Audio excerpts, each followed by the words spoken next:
Local Tarzan Chase Cavalera here today with a not so cute video. Okay, there won't be any fuzzy little creatures in there. This is more of a how-to. So let's say you're hearing scratching in the attic. Now maybe you're seeing or hearing this more around dusk and dawn, and it happens to be fall, winter, or early spring. Chances are you have a raccoon mama and her babies. So here is a passive-aggressive, inexpensive way to get them to move on. I like to call it the Raccoon Eviction DiscoTech-nique. Hang with me here. You're going to need a few things. Some of these things you probably already have laying around the house. A boombox or ghetto blaster. If you don't know what that means, a big radio. You probably find it somewhere in the bin, in the attic, or in the basement with the roller skates and the headband. Now, this is a more modern version. This kind won't actually work as well because once it's unplugged, you have to hit all the buttons and turn it back on. This is another version if that doesn't work, but you would probably rock the entire neighborhood with this. This would be very effective.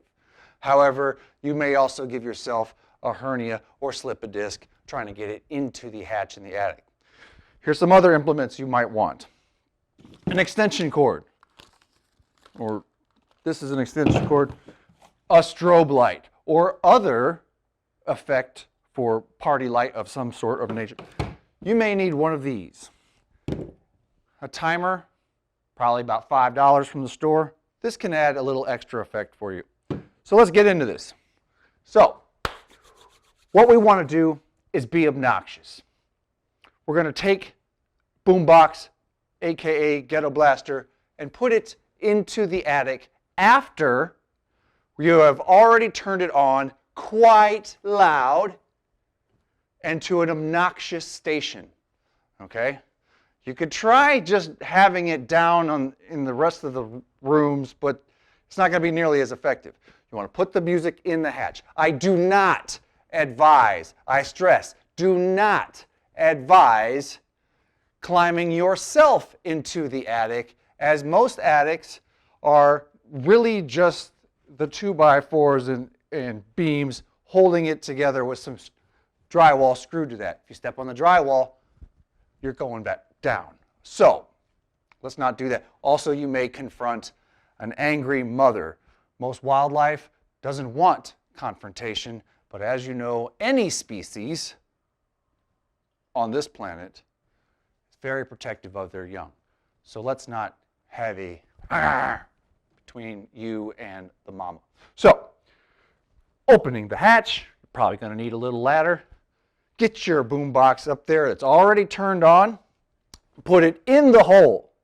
Close the hatch with the cord hanging out, right? It's already ready to go. Cord hanging out. Closing the hatch should be fine. Then you're going to run your extension cord. Boop! Plug that into the wall on the ground. This end goes into the wall. We all knew that. And then this just needs to be done during the daytime, because really what we're trying to do is not let her get any sleep. This will drive her crazy, okay? Now, give her a few days to a week or so to move out.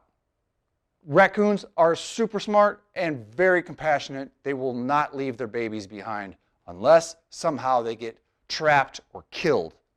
So let's not do that. We don't want the parents and the babies to be separated from each other, nor do we want anyone to get hurt. And of course, no one thinks about this, but if the babies get left behind, you will be hearing them crying. And then they will either die in your attic as you listen to them slowly fade, or somebody has to go up there and get them. And then what? You have to take said raccoons to a rehab, which are limited at very least, and they get overwhelmed quite easily with this. So can only have so many. So let's try to be as smart as possible in this procedure. So how to step this up to make it a real DiscoTech version? I say you add one of these, or in this case, this kind of extension cord already has multiple plugins. So then we're taking our radio, plugging that in, and then we're plugging in the strobe light as well. Keeping in mind, wildlife doesn't appreciate the DiscoTech as much as you or I. So we've got the music in the attic. Now, when I say music, I mean obnoxious. So maybe the classical station isn't the way to go. Something loud. Don't get in trouble with the neighbors, but loud enough to create some vibration. We've got the strobe light or other party light hooked up to be extra crazy. And now we've got the extension cord hanging from the hatch. Now, if you were to take, well, this isn't a great example because this has 3 prongs and this only has 2. However, these are all made differently. So you plug this in, and this timer you could set right to the time, and then you click these little buggers like so to go on and off and on and off every increment that it can. So the animals cannot get used to the music or the disco at all. 9 times out of 10 this works.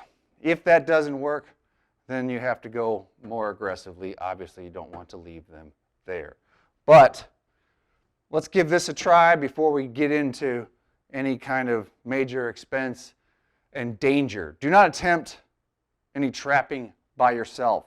Not only unlawful, but it is dangerous, and there's a reason why it's not a good idea.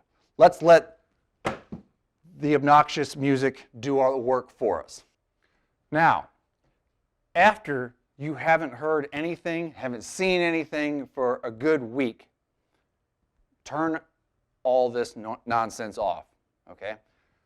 Then listen and look. Just try to use your senses and see if you hear anything or coming and going. After you're certain that there's not, then you can use newspaper to stuff in the hole or some other technique, or most likely it's best to just hire somebody to do a quick check to make sure nothing's coming and going, and then get it repaired. If you do not get this hole, wherever it may be, repaired, then this will be a chronic issue. Hope you enjoyed this video. If it was helpful, please let me know in the comments below. Be kind to each other and kind to wildlife.